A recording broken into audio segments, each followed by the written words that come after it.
E aí, pessoal, tudo certo? Estamos aí de volta com mais um Formiga na Tela.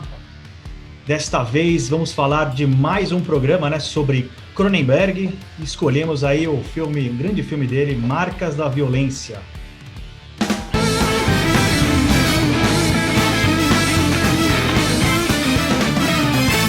Might change your life. Why don't you ask Tom? Ask him how come he's so good at killing people. Estamos trazendo de mais uma vez na pauta aí no Formiga na Tela o Cronenberg, nesse cineasta aí controverso, né, vamos dizer assim, mas sempre muito interessante, né? Então eu gosto bastante da filmografia dele, né, de vários filmes dele, sempre trazendo temas polêmicos, né, criando, né, e trabalhando com histórias polêmicas diferentes, né, do que a gente vê habitualmente. Pô, legal, foi legal a gente ter resolvido falar desse Marcas da Violência, né, que é um filme dele de 2005, porque vamos dizer assim que é até um filme que, né, ele é um pouco diferente da sua própria filmografia, pelo menos até aquele momento, né? Então, claro, a gente já gravou, já falou sobre A Mosca, tem também o programa sobre Mistérios e Paixões, né, do filme. Eu não estava nesse programa. É curioso porque até então, né, então assim, um pouco antes do Marcas da Violência, a filmografia do Cronenberg eram filmes bem polêmicos, né? Então, A Mosca, Gêmeos, próprio Mistérios e Paixões. Um pouco antes ele tinha feito o Spider também, né? Que não é tão palatável, vamos dizer assim. Para ele fazer, né, em 2005, Marcas da Violência, que até então, para quem conhece, né, o Cronenberg, quem estava acompanhando a sua filmografia, é um filme diferente. Falo diferente, talvez nos filmes mais acessíveis do diretor, né? Por mais que ele Sim, tenha muita violência, claro, cenas gráficas pesadas, né? Mas numa estrutura do começo ao fim é um filme bem acessível, diferente do Spider, né, que eu estava falando um pouco anterior que ele fez. sim, esse é complicado. Bom, na história a gente tem o Viggo Mortensen, né, que em 2005 já havia se tornado famosíssimo pela sua interpretação do Aragorn no Senhor dos Anéis, interpreta Tom Stall, que é dono de uma lanchonete, restaurante, cafeteria, né, aquela coisa bem americana, né? Diner. O diner, exatamente. Que em um determinado momento sofre um assalto. O Tom, ao defender os seus clientes e a sua família que trabalha com ele naquele restaurante, mata os dois assaltantes. Relaxem, isso não é spoiler, tá, pessoal? Isso é a base do filme, começa daí.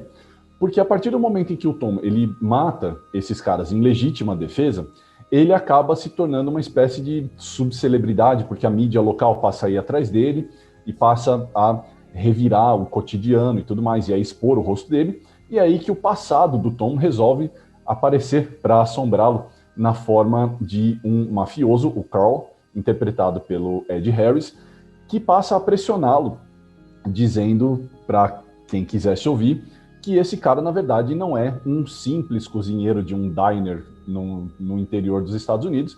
Na verdade, ele era um tremendo pistoleiro para a máfia irlandesa da Filadélfia. E a partir daí, a história se desenrola. Uma coisa que o Paulo falou que é interessante, fala assim, que é um filme que é um pouco diferente daquilo que o Cronenberg costuma fazer. Sim, no sentido de que ele é um cara, né, pô, a gente falou da Mosca, que é um filme mais alegórico e metafórico do que esse. É a essência do Cronenberg. Só que existe nesse filme uma coisa que é bastante comum do resto da filmografia dele, que é justamente essa exploração, primeiro, da fisicalidade e, segundo, da violência, que são dois temas aos quais ele vive retornando nos filmes dele. Nesse aí não é diferente. Sobre a história, é preciso pontuar que ela já é, por si só, meio fora da curva na sua origem, porque para quem não sabe, o roteiro não é original de um Cronenberg, ele na verdade é baseado em uma HQ que foi publicada pela primeira vez em 1997 na falecida Paradox Press, que era um braço agora extinto da DC Comics que publicava HQs alternativas. Tanto é que quando ela foi republicada posteriormente, ela passou a ser republicada pelo selo Vertigo Comics. E quem trabalha na HQ é ninguém menos do que John Wagner, que os fãs de HQs conhecem como o criador do Juiz Dredd, que, aliás, curiosamente, né, a HQ ela é lançada em 97, 2 anos antes, o maior personagem do Wagner, havia ganhado aquela adaptação digníssima e tão bem interpretada pelo Sylvester Stallone, né? Todos nós lembramos com tanto carinho. E tem nos seus desenhos o Vince Locke, que assim, a gente está falando da violência, isso serve só como nota de curiosidade, mas o Vince Locke é ninguém menos do que o capista oficial do Cannibal Corpse, que eu vou deixar vocês ouvirem só um trechinho agora.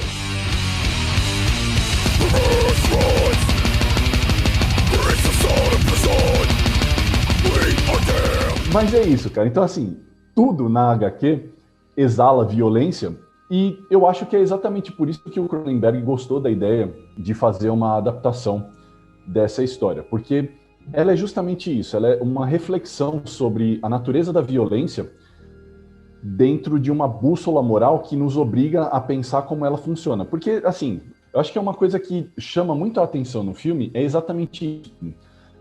O filme tem momentos de violência grotesca, mas é o tipo de violência numa situação em que é justificada. É aquele lance do tipo, a história está contando uma coisa, mas o Cronenberg, como ele é um provocador, ele mostra aquela violência da forma mais visceral possível. E aí você é obrigado a pensar, a violência nessa situação, ela é justificável. Mas eu queria mesmo ver esse monte de tripas e miolos voando na tela. Eu concordo, né? Mas isso é uma marca registrada dele mesmo, né? De fazer essas cenas gráficas, né? Assim, algo mais pesado e né? Criar um certo choque mesmo no público, né? Então faz parte da filmografia dele. E aí sim, e quando eu falei realmente, né? De ser um filme mais acessível, eu concordo plenamente com você, assim, que os elementos do Cronenberg estão nesse filme, né? Então, pensando até dessa forma, a gente falou né, da Mosca, dá até para você fazer um paralelo aí, né? Porque a Mosca, né, por mais que seja, né, essa alegoria, enfim, né, é uma transformação física, né, de uma pessoa que não quer mais ser o que ela é, né, e o Marcas da Violência não deixa de ser uma transformação de identidade, né, de uma pessoa que também não quer ser mais o que ela era, né, enfim. Que sim, que ele fazia parte lá da máfia, né? Então é um prato cheio para ele, né? É curioso que o Cronenberg, depois que ele assinou, ele já tinha, né, a história, enfim, né, desse Marcas da Violência, e depois que ele assinou, que ele descobriu que era baseado numa HQ. Aí eu não sei se isso é ou não, mas ou se é uma lenda, mas isso está no IMDb. Eu achei super curioso, porque realmente eu não imagino, né, o Cronenberg. Eu talvez, acho que é o único que ele, né, de filme que ele fez que seja, né, baseado, né, em alguma HQ, né? Não tem muita cara, né, do Cronenberg, apesar de ser uma HQ bem realista, né, que é o caso dessa história. Assim, dá para perceber que tem, né, diversos elementos que ele pode explorar, e assim, da forma como ele gosta de fazer essa violência, de fazer essa parte mais gráfica, e ser realmente um Cronenberg, né? Até porque depois ele vai fazer Os Senhores do Crime também, que tem uma levada até, né, mais parecida com esse Marcas da Violência. E tudo que ele emprega, assim, né, ótimo, né? Eu já tinha visto esse filme, acho que eu já tinha visto 2 vezes há um bom tempo atrás, revi agora, né, pra gente fazer essa gravação. Então, você tem a entrada do filme é sensacional, ela é brilhante. Putz, cara, a abertura é maravilhosa. Mesmo. Fantástica, tem um plano sequência ali de uns 4, 5 minutos, os 2 vilões aí que aparecem no começo, que você não tem uma introdução sobre eles, mas um desses vilões vai entrar, né, que eles estão saindo num motel, né, de um quarto que eles estavam hospedados, e aí você entra, de uma forma bem sutil, você vê lá a camareira ou o outro cara lá, do dono do hotel, talvez os 2 mortos lá, e a cereja do bolo é o que ele vai lá e acaba matando uma menininha, né? Para mostrar, para dar aquele choque pesado. Tipo, esses caras são realmente maus, né? Exatamente. Aí você entra no núcleo da família do Viggo Mortensen, né? Do Tom Stall, que é aquela família de interior dos Estados Unidos, né? Tudo certinho, tudo, né? É a coisa da aparência, do clichê, né? Família, exato. Família doriana, né? Exatamente. E aí sim, a gente teve essa apresentação desses 2 vilões, apresentou a família lá do Viggo Mortensen. Você acha que o clímax vai ser, de repente, o encontro desses vilões com o Viggo Mortensen em algum momento, que ele vai ser um herói e tal. Mas não, né? O filme vai te levar para uma outra história, né? Que aí sim, foco no Tom Spall. E aí vamos descobrir um pouco do passado nebuloso dele, e aí sim vai desenrolar o filme por aí. E é realmente um filmaço, né, cara? Um filmaço dele aí. Quando nós vemos o casal do Tom e da Ellie, primeiro a gente é apresentado nesse esquema mesmo que você falou, daquela coisa bem de família doriana, né? E assim, rola aquele momento em que a Ellie tá tentando dar uma apimentada ali na coisa da relação, e tem aquela coisa de se fantasiar da cheerleader e tudo mais. Bem americano, né? Bem típico americano, né? Do tipo, vamos, esse é a nossa fantasia de pipipi, popopó.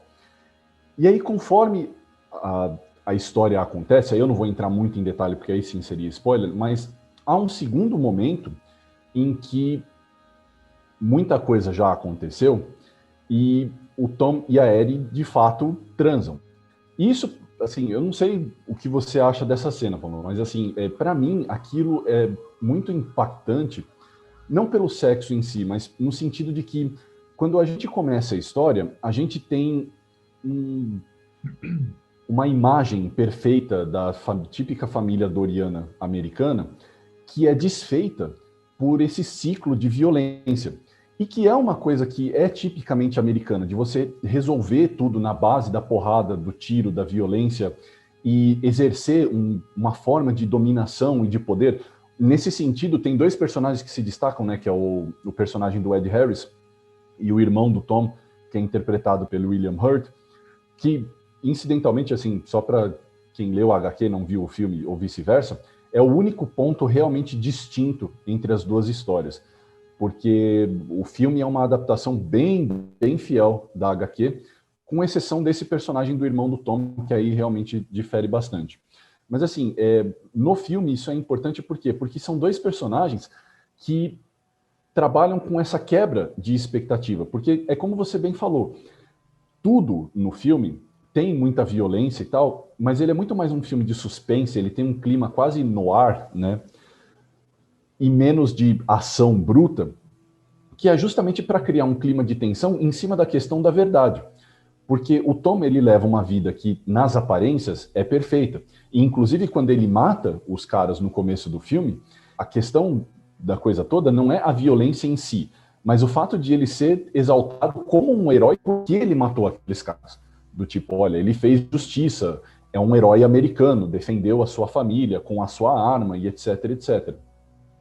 E quando a gente chega no final do filme, que muitas dessas aparências já se desfizeram, o que o Cronenberg está forçando na nossa cabeça é exatamente isso. Falou, essa relação é uma relação sincera, mas é uma relação sincera porque a verdade veio à tona e as aparências sobreviveram a ela, no sentido de que o relacionamento deles foi construído em cima de uma ideia que era do cara ser o dono de um restaurante e não um super pistoleiro da Filadélfia, mas mesmo assim, quando aquele ciclo de violência todo se revela, o que sobra é algo que pode subsistir, que é a coisa da unidade familiar, que é aquela vida que ele sonhava para ele mesmo e que ele realmente acredita ter direito a ela, longe da violência. Então, assim, é um filme bruto, as cenas de violência são bem gráficas, principalmente aqui envolve tiro e mutilação e coisas desse tipo, porque afinal de contas a gente está falando de Cronenberg, mas mesmo assim existe um subtexto ali que, apesar da subversão, ele me parece meio catártico no final. Vamos jogar a sireninha de spoiler aí, então, para poder falar um pouquinho mais.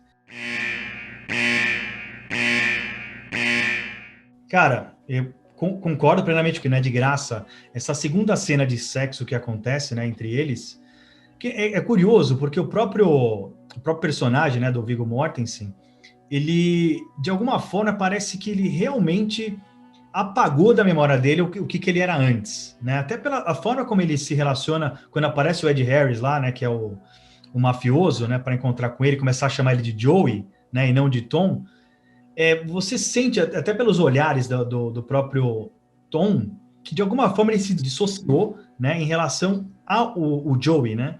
Até o caso do Ed Harris começar, né? A forçar um pouco a barra.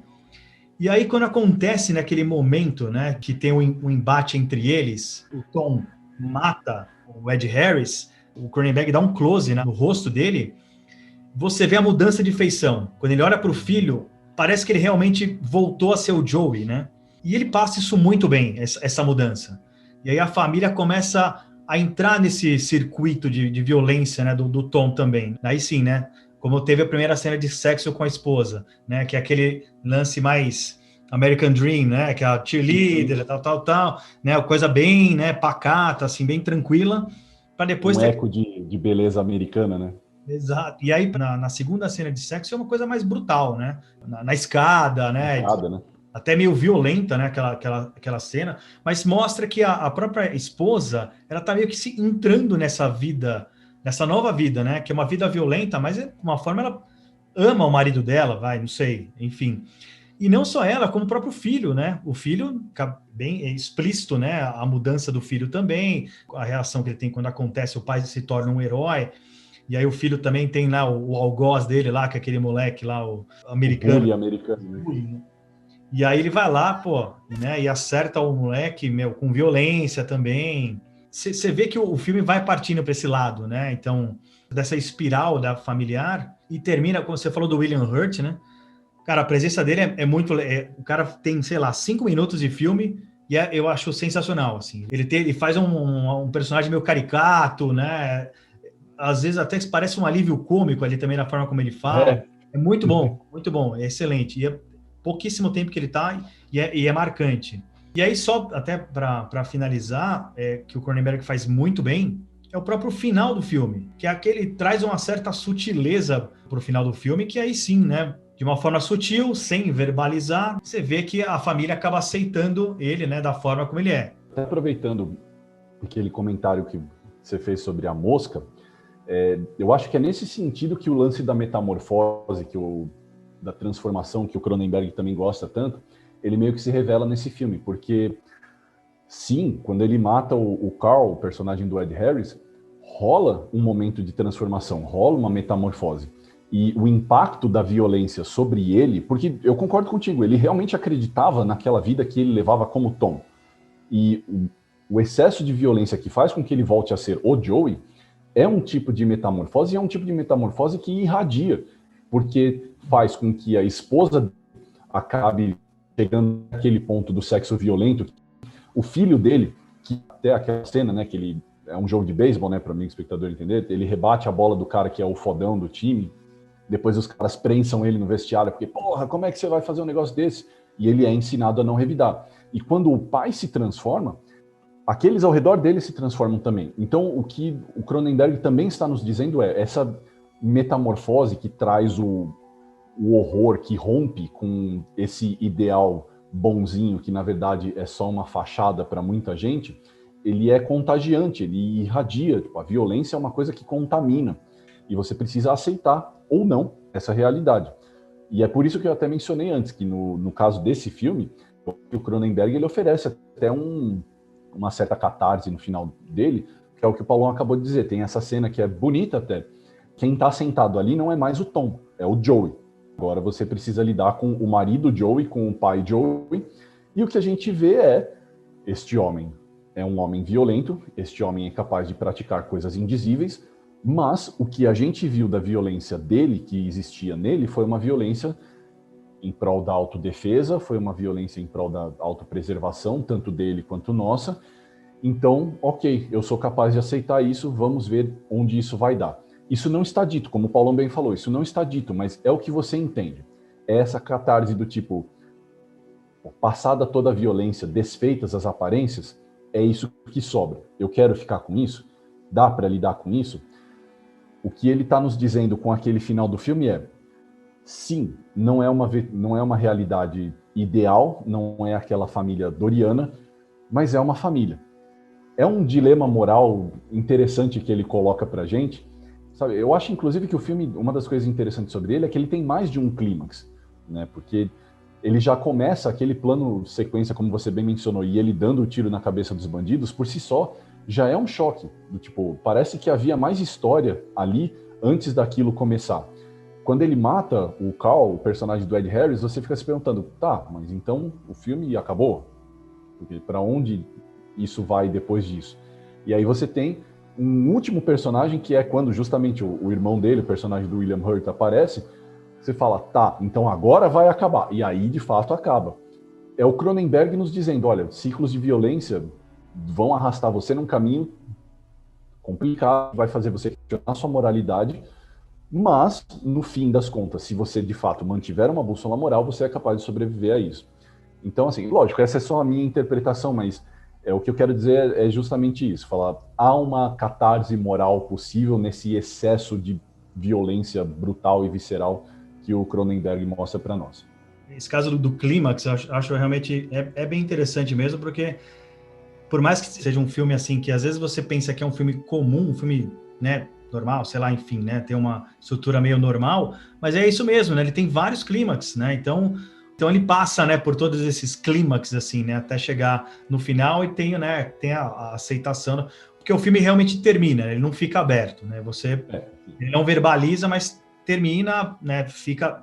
tá lá, você sabe o que aconteceu, é isso aí, né? O filme é acessível, mas é um Cronenberg, cara, tem muita coisa legal.